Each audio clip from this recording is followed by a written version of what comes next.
Good evening, ladies and gentlemen. Shabbat Shalom, and wishing all of you a peaceful and good 2024. Welcome to Jewish culture in Sweden and to the Royal Academy of Fine Arts.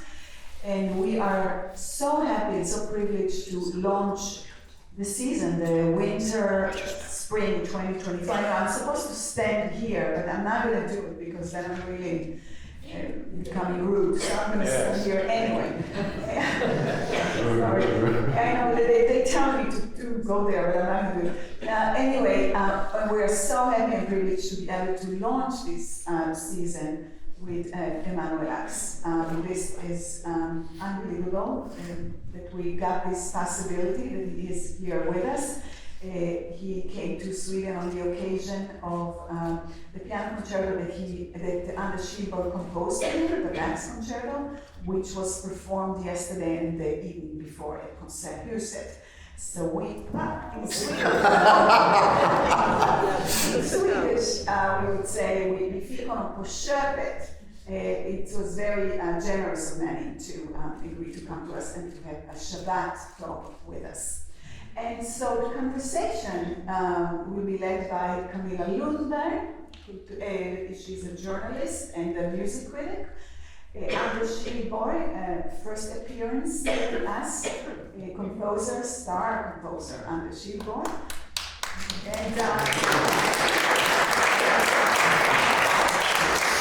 And concert pianist who actually has maybe the longest relationship with Manny because they went to Juilliard together. Sometimes in the 70s, 60s, 70s. Anyway, you will hear all about it. So just welcome to us. We'll have a conversation. We will see what happens after the conversation. And then we will have something to eat and to drink outside. And we will say Shabbat Shalom together. Manny, so happy to have you with us. And I'm leaving the stage and I want everybody to give warm applause.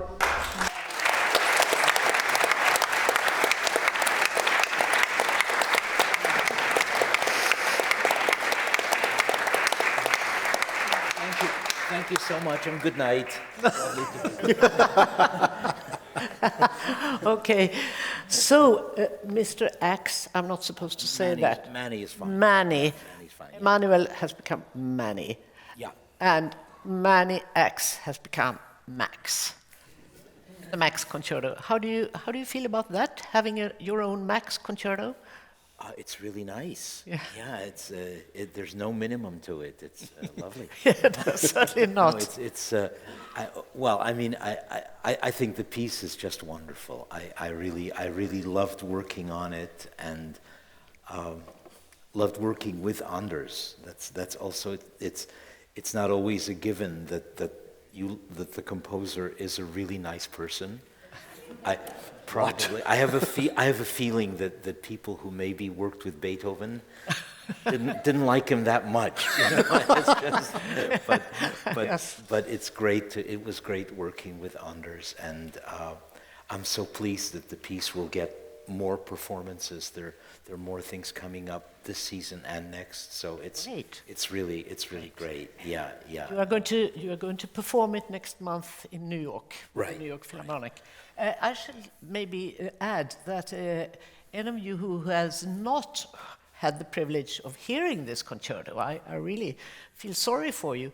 But in a month's time, the 11th of February, it will be able to view and listen to at Konserthuset Play. So they need a month to...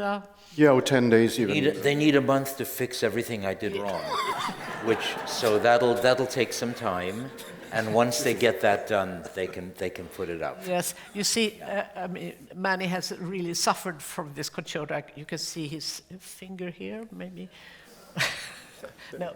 You were indicating that it's my fault that the finger has a... No, it was cutting eggplant. Yeah. Aubergine accident. It's a new word, aubergine accident. Okay. So, Manny, now we have the privilege to have you here at Judisk Kultur, Jewish culture. So let's talk a little about Jewish culture. Okay, I don't know much. Okay, okay. But let's just talk a little about where you come from, because you were born in what is now Ukraine. Yeah, I was born in a city which, well, my parents, my father, my mother, and I are all from the same city, and 3 different countries. My father was born in Austria, when the city was called Lemberg. Ah, My mother was from Lviv, Poland. yes. I was born in the Soviet Union when it was Lvov. Yes. And now it's Lviv, the Ukraine. And they used to, you know, there's that I'm sure you know this joke about the guys that call each other, and one says to the other, you know, we're no longer Russia now, that we're Poland now. He goes, oh, that's so wonderful. Why is it so wonderful? I couldn't stand another Russian winter.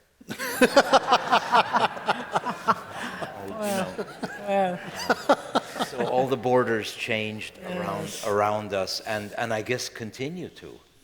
Yeah. So it's you know, I have no interesting comment on what's going on in, you know, in Eastern Europe at the moment, but it's insanity, you know. But after 1990, have you been to Lviv? Well, we were in Lviv once in my life after that, and that was with my wife. We met a man named Philippe Sands. I don't know if that name means anything to you. So he wrote a book called East West Street, and that book is about the city of Lviv, where his great-grandfather came from. Yeah. And I was doing a concert in London, and he came to the concert, and he said, look, did you come from that city? And he was going there to do a kind of dramatization of the story of East West Street. And he took us along. And I did a little bit of playing in that program. Yeah. It was an incredible experience to spend time with him. Actually, he's a remarkable man. I guess some people know him here, right? I mean, you know the book, you know the book. Yeah, I know the book. It's fabulous. It is. Yeah, he's an extraordinary man altogether, and so that's the only time I've been to Lviv since I was 7 years old. I've been to Poland any number of times, but not Ukraine. So you don't have really many childhood memories from Lviv? No, not there. I have memories of Warsaw. Yes. Because we moved there when I was 7, and we lived there until I was 10. And why did you leave? My parents just, they went through the war in Lvov. Yeah.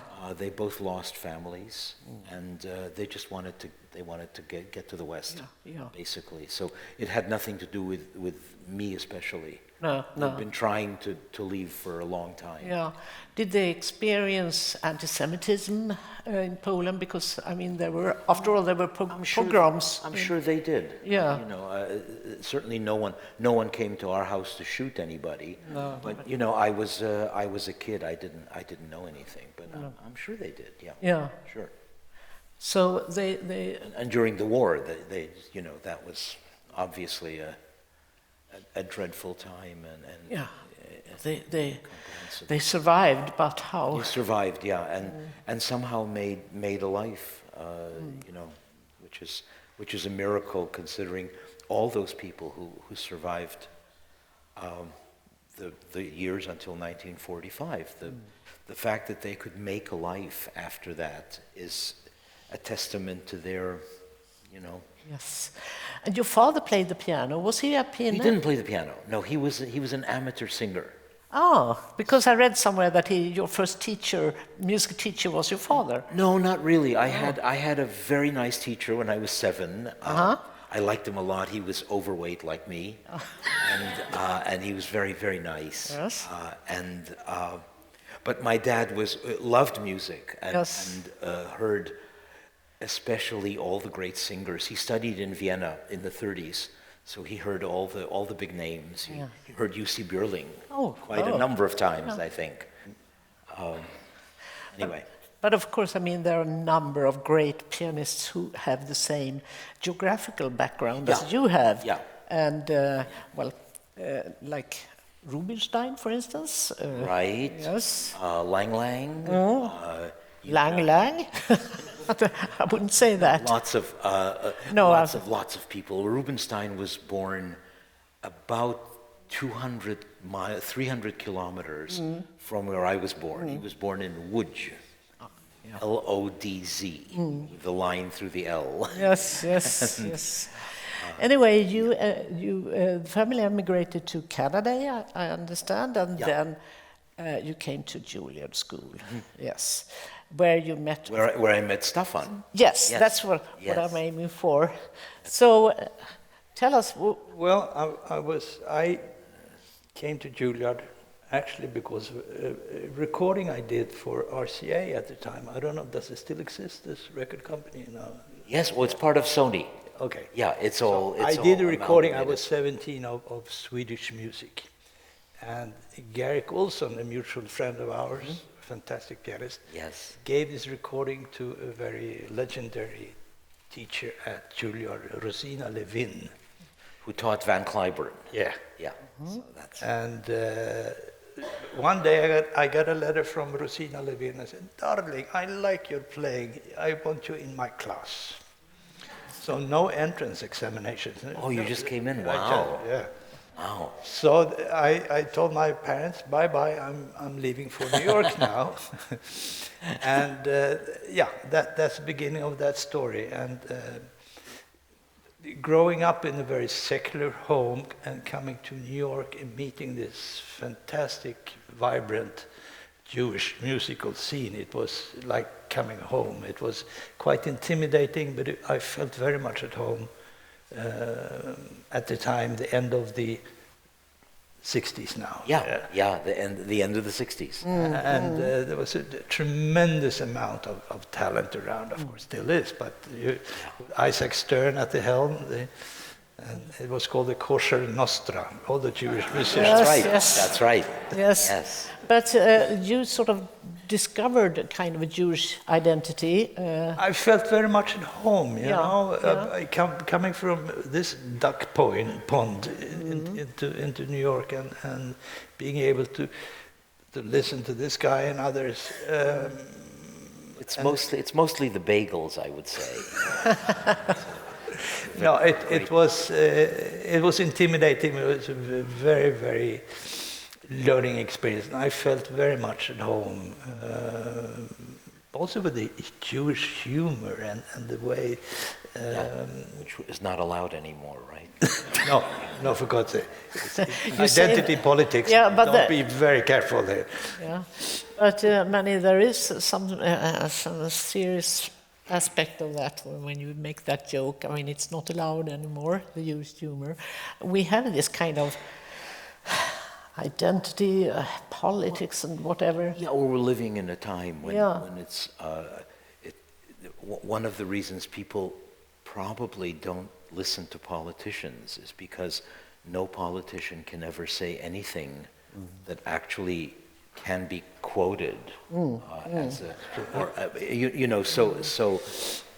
they're probably much funnier and nicer people in private than you actually see, or maybe not. Yeah. I'm not sure. Yeah, but that's politics. But what about the art scene, the culture scene? Has it sort of affected that also, that scene? What do you think? Well, we hear from artists and authors and other people who are not allowed to speak and appear on the stage anymore because they're Jewish. You know, especially in the States nowadays. It's Really? Yeah. And what's been happening in the major universities is quite scandalous. Yeah. Well, that's Harvard, MIT, and Penn State, right? But you live in the midst of that. You know more of that. It's not the arts organizations aren't really involved. I hope not. That much. Yes. Nor should they be. No. Actually. No. I mean, there's no earthly reason for the New York Philharmonic as an organization to have an opinion on what's happening politically. I mean, people who are in the orchestra, yes, you know, of course. But I just meant as an institution. I don't think. Okay. And what about an institution, a school like Juilliard, when it comes to recruiting students and so on? Do they have this kind of a quota? You should have more, less, quote, white people, or is there a kind of a narrative like that? I think in our country there've always been quotas of one sort or another. Of course, in the years in the 40s and 50s, there was a very strong quota on Jews. So Columbia University or Harvard or so forth, it was an open secret that you could only have a certain number. Now a lot of Asians complain about the same thing. So and then you have legacies, people who went to those schools and they want their kids to go to that school. So there are always these quota issues. I don't think it's especially restricted to any one ethnic group. I think it depends on the year you're talking about. If that makes sense.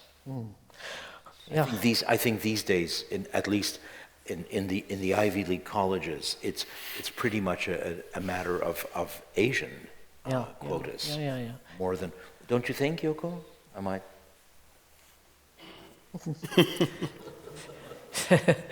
Whatever. So that's your wife sitting there? That's my wife sitting there, yeah. Also a pianist. Yes, and I know whatever I say will be. Comes against you. So Manny, you played. Talking a little more about music now. You premiered a lot of contemporary music. I'm not sure everyone realizes this here, because I think for us you're more well known with your great playing of this great classics and your partnership with Yo-Yo Ma and things like that. Yeah. But I understand you do a lot of contemporary stuff. I've done a number of new pieces. They haven't always been fun. No, I'm sure they haven't. But that's the way it is. You just don't know for sure, and which is all the more reason why this is such a thrill and a pleasure. And it doesn't always come out this way. Sure, I know. How did you get to know this guy's music? It's kind of a funny connection. We knew about I knew about Anders because we have a winemaking friend who's from a Norwegian background, John Kongsgaard. Yes. And John has a little series that he runs, a music series in Napa Valley. He's an enormous music fan. I mean, crazy, and he knows practically every piece of music ever written. And he started commissioning music for and he commissioned a piece from Anders, and he was so excited about it. He was just over the moon, and he told us all about it. And then Yoko and I were actually playing a concert in Philadelphia, and on the program was a piece by Anders, which we never got to hear because we were sitting backstage getting nervous. While his piece was going on. Yeah, what do you say to the title, Exquisite Corpse? Was that the piece? That was the piece, yeah. Sounds great.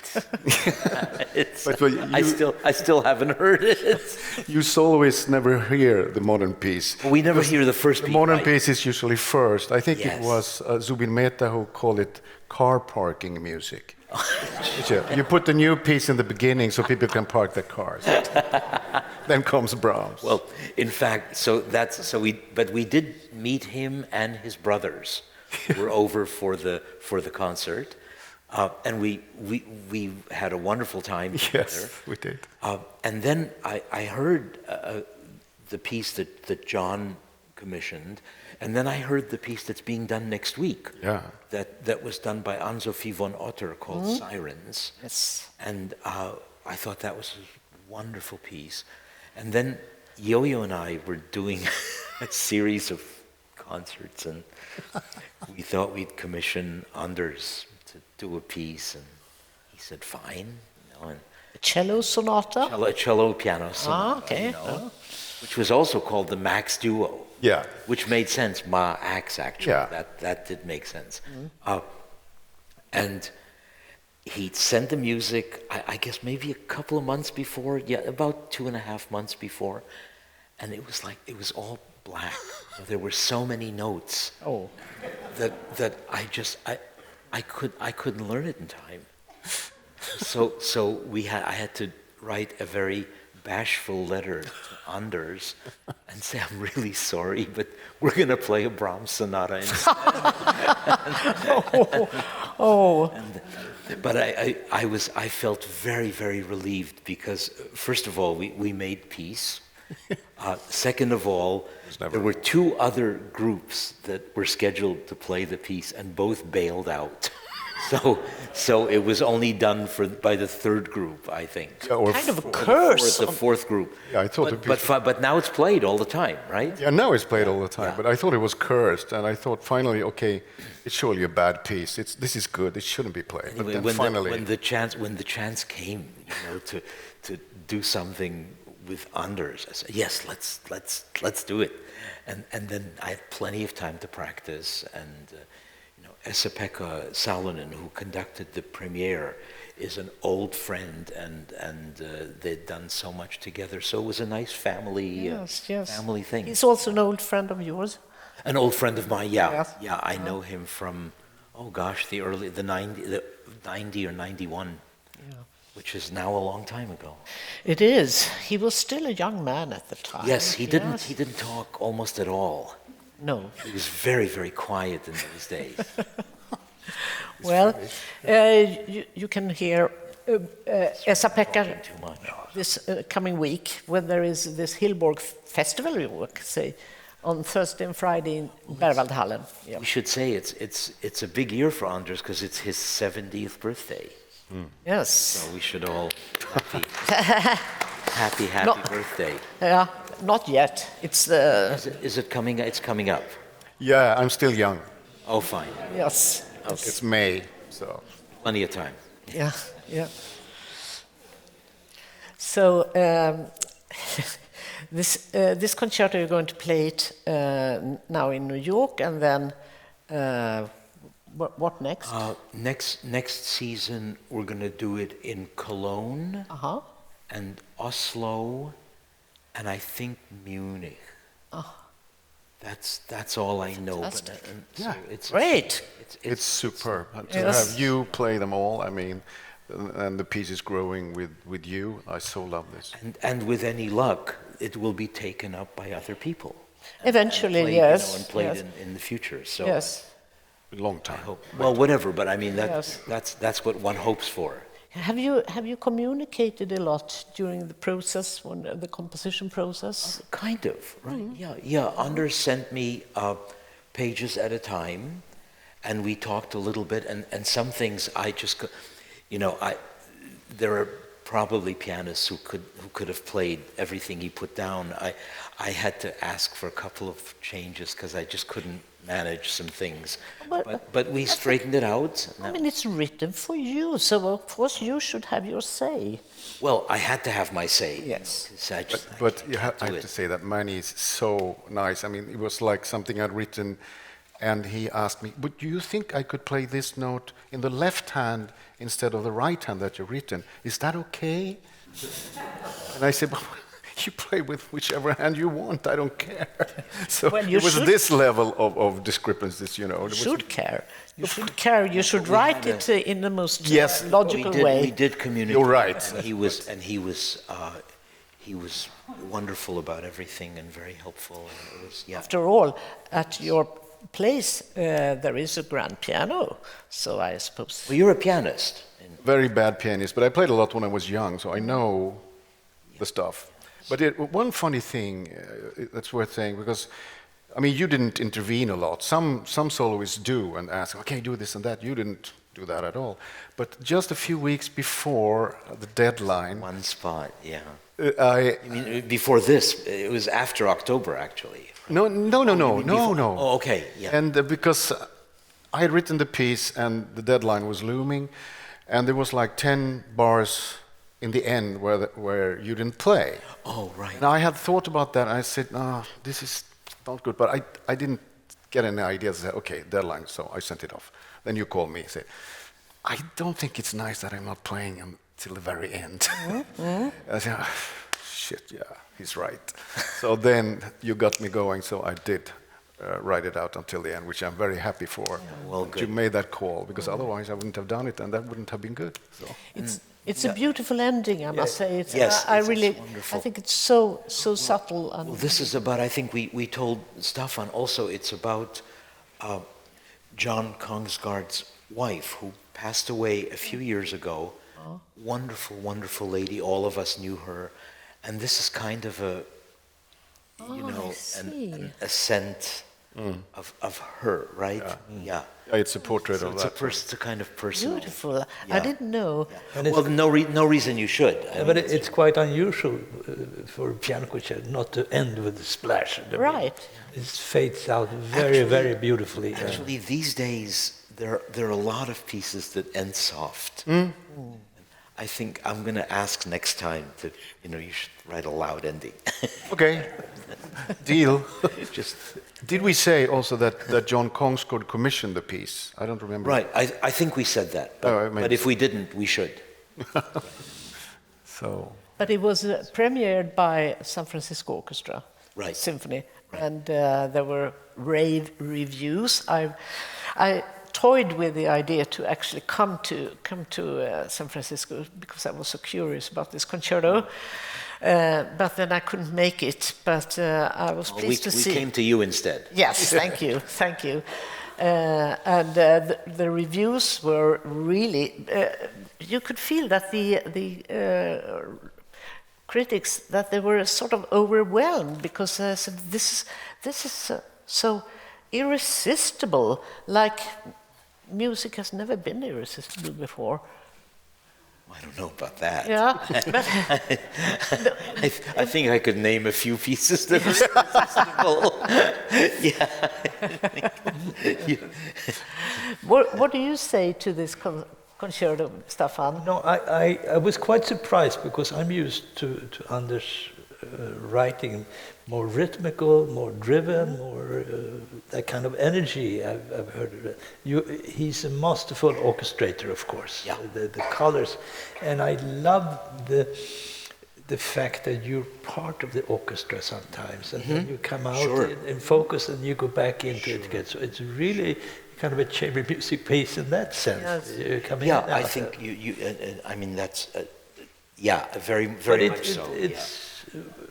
It's quite unusually dramatically from you, or do you feel Yeah, that? maybe, yeah. There's, of course, the section in the middle, which is quite rhythmical. Yes, It's even like There's that bars one of kind crazy spot. Yeah.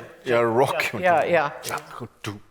And you play really loud, and then you can answer. So, but yeah, apart from that, it's very etheric and ethereal. Oh, it's a wonderful, wonderful piece. It will have its own life, I'm sure, in the future. it's, Yeah. we're very lucky.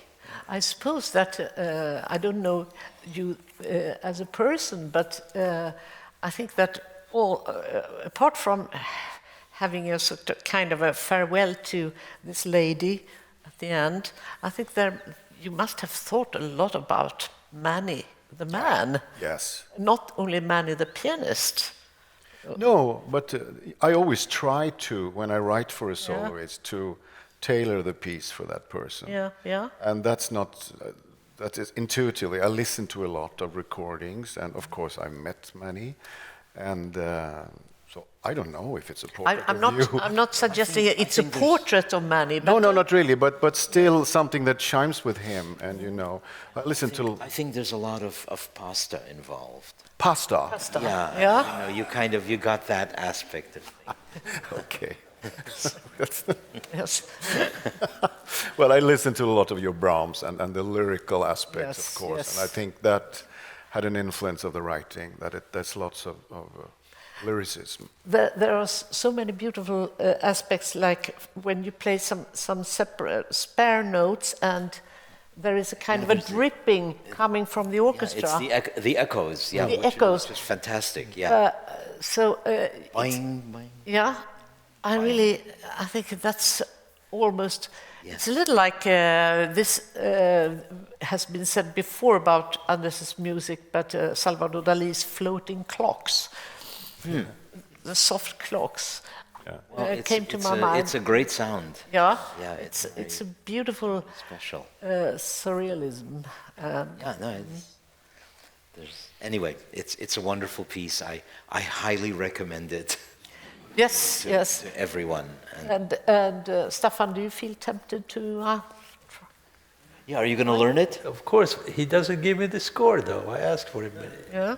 but I will. I'll give you the score. Yes. No, I know there are some young pianists here, and Yes, yes. There are no, some. We see some. And all the young folks can probably learn it in an hour. They're all amazing. They're all incredible. yes, but maybe learn it, but then how to play it? They'll play it beautifully. Yeah. They'll play it beautifully. But I mean, coming back to when the two of you met, sort of more than 50 years ago. Yeah, that's true. Yeah, wow. Yeah. Yeah. The New York scene at the time, which was so exciting for you, particularly, maybe also for you. Yeah, of course. I had been there already since the age of 12, but the school was really exciting. And it was kind of a golden age, don't you think? Pianists. I think there were lots of fabulous players, of course, but I think the golden age is right now. Okay. I've never seen the young people now I've never seen anything like it. Yeah. Do you teach? I do. You do? Yeah. I do. I teach at Juilliard. Oh yes. Oh. And I still I'm one of the old fogies there, Yeah. really. And I think I still owe a library book from when I was a student that I didn't return. I'm always a little bit nervous walking past the library. What about the scene in more general aspect of audience and orchestras and venues and so on? Is it still the same, or has it changed? In New York, specifically? Yeah. Well, you know that better. Well, how about here? It's a good question. I think we have, at least here in Stockholm, we have a healthy musical life. Do you feel it's different from when you were a kid? Well, the musical landscape today is much wider, of course. I mean, it grows by the day, different types of music, and of course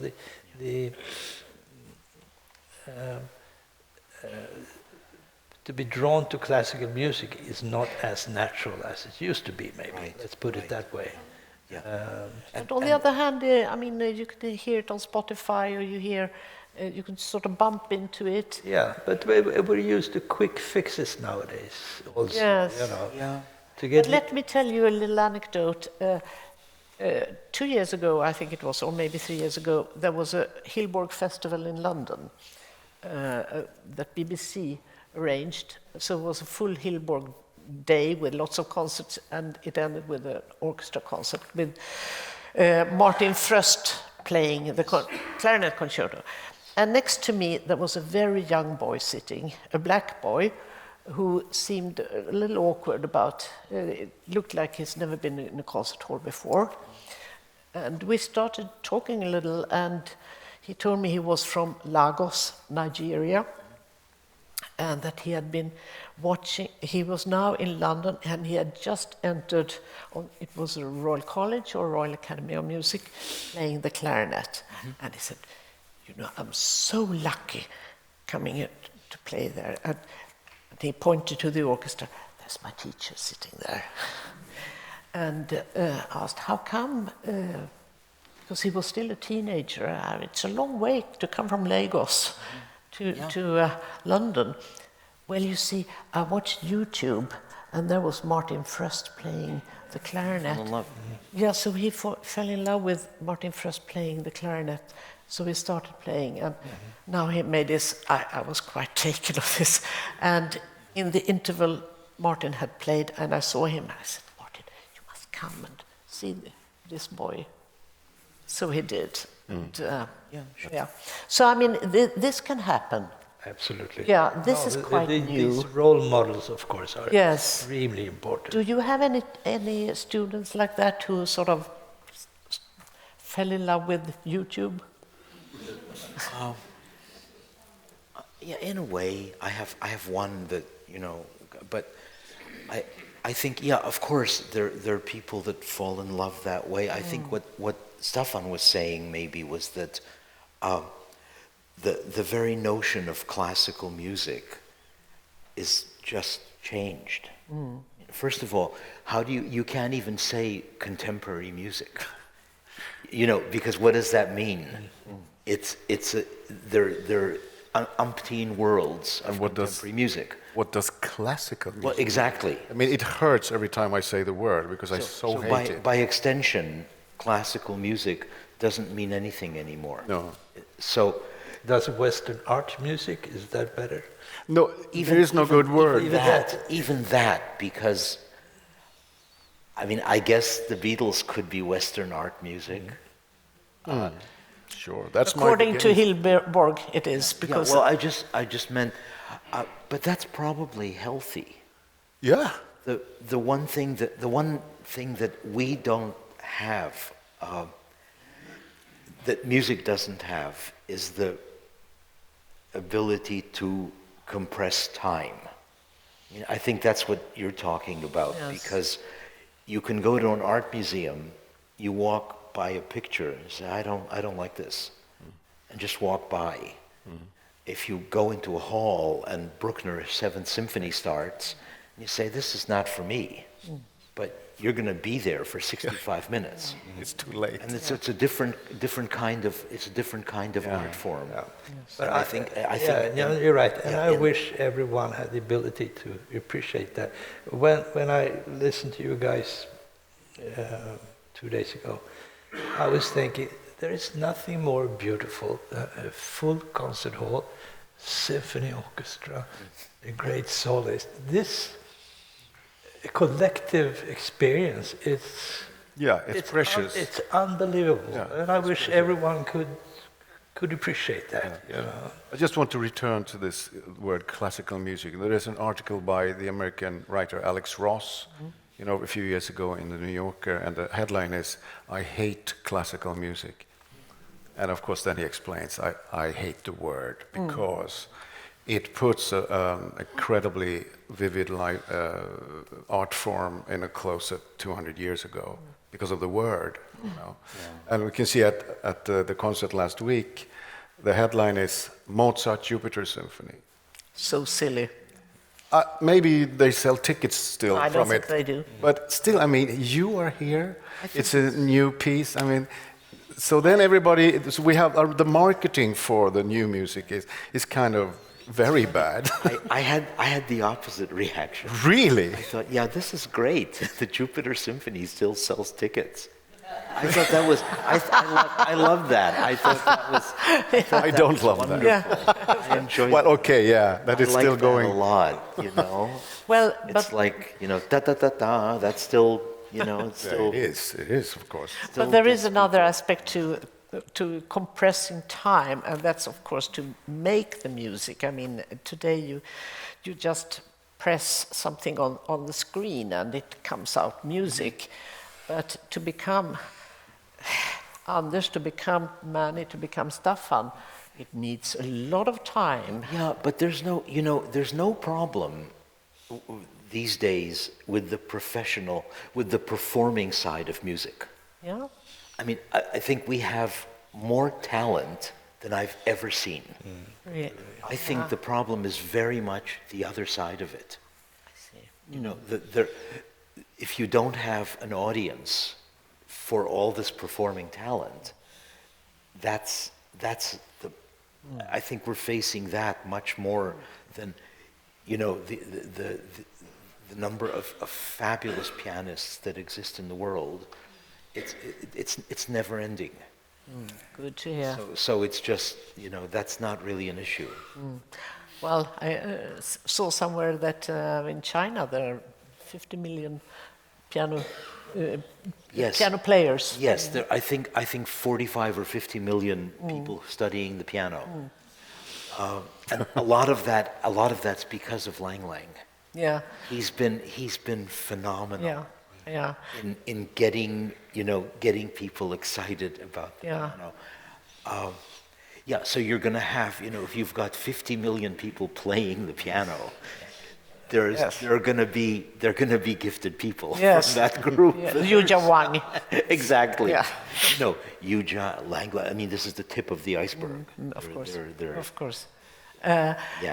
She is supposed to have said that why she started playing the piano, that her mother wanted her as a child to become a dancer. And Julia said, but I was such a lazy girl, I said, I want to sit down. That's why I played piano and violin. It's true.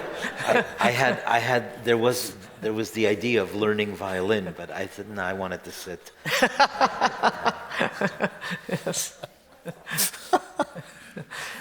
And could we also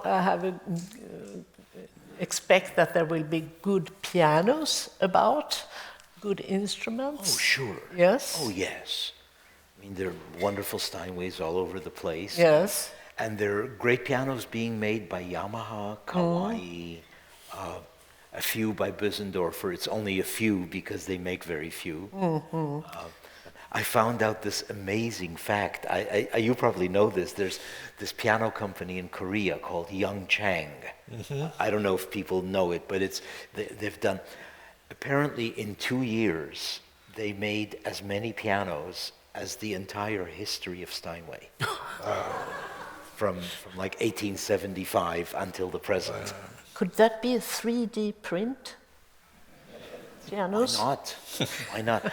I'm waiting for the day when you have a piano that you put in your pocket and it unfolds. Yes. And you just have the piano you like, and that's what you play on. You don't even have to walk to the piano then. You can sit all the time. It's really nice. Yeah. So I understand. I heard when I came here, I heard some Beethoven being played here. Yeah, well, I'm happy to try and play something. Yes. This is not the best warm-up I've ever had for playing something, but I'm happy to play a movement of Beethoven. Yes.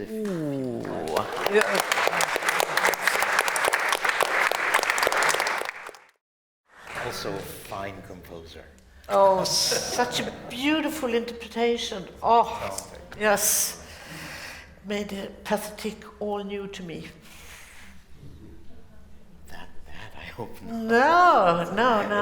No, it brought really out the very essence of pathetic, which is not a negative word. Yeah, no, this is one of the few pieces he named, right? It's true, Yeah. He actually says Grande Sonate Pathétique. Very evocative piece.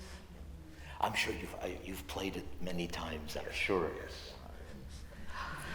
So no, it's a piece that I actually learned quite recently. Really? Yeah. Really? I didn't play it as a young person. I think maybe, I don't know, maybe 5 years ago or something. Yeah. Interesting. Yeah. no, but it's so inventive.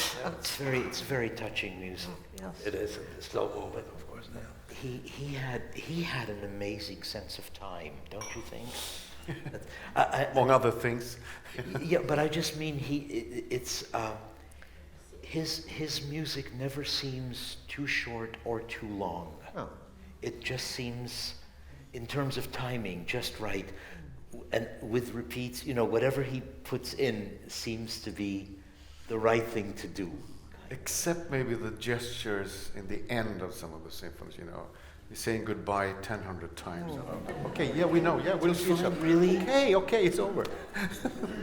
I can't. I always thought the Fifth Symphony, which ends, over and over, 5-1, 5-1, 5. I keep feeling you really need that because there's all this incredibly weird stuff that's gone on Yeah. for half an hour that you really want to make sure. It's like, It's hard to imagine for us, I think. I mean, beginning a symphony like that, da-da-da-da, I mean, it must have been unbelievably shocking. Yeah. It's like the first time you hear a piece by Yanis Xenakis or something. yes. What is it? I mean, Yes. it's hard to... Then these ideas of combine. You know, you have this trio which kind of reminds you of the beginning of the piece. Yes. And or the scherzo. I mean, and then you have the thing, and then the fourth movement, and then this thing comes back in the middle of everything. So, wow, where did that come from? It's again it's insane. Yeah. He was a lunatic. Absolutely a lunatic. So you're sort of rediscovering Beethoven now, together with Hillborg. I just think he's an irresistible force. I think, and Yo-Yo and I often talk about this because he had a miserable life. No family life. No romantic life. Very bad health. Losing your hearing for a musician. And he was ailing from many Yes, kinds with of everything, diseases. stomach Yes. trouble, this, that, and yet, if you want to turn to music that'll give you hope, it's always Beethoven. It's always, of course, the Ninth Symphony, but everything else. Seventh Symphony, Fifth Symphony, it's all. Do you play all the sonatas, the 32 sonatas? No, I play a bunch of them, but not all.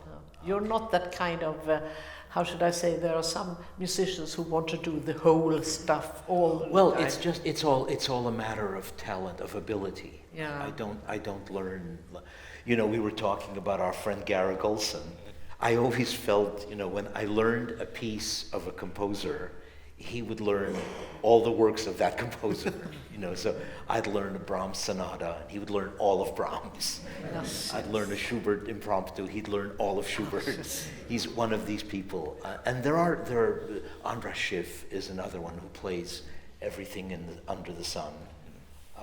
There are people who do that. Yeah, we spoke about this the other day, that of course the technical level today, it's like sports, the pure it's exactly agility. like, in that sense, like the Olympics, because when you watch every 4 years, the times drop just a little bit.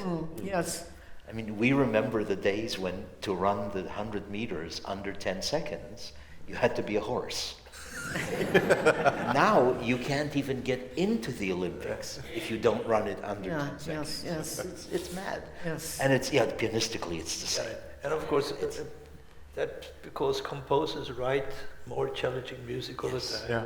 And this is also where YouTube comes in, what you were talking about. Because the 5-year-old kid turns on the YouTube and he's learning the piano and he sees Maurizio Pollini playing the Chopinations. And he says, oh, so that's what it's supposed to sound like. Yeah. By the time he's 7, that's what he sounds like. So it's, that's what happens. And the stuff I wrote for Martin Frest, for example, the clarinet concerto and a piece called Peacock Moment. I mean, nobody else could play it. No one.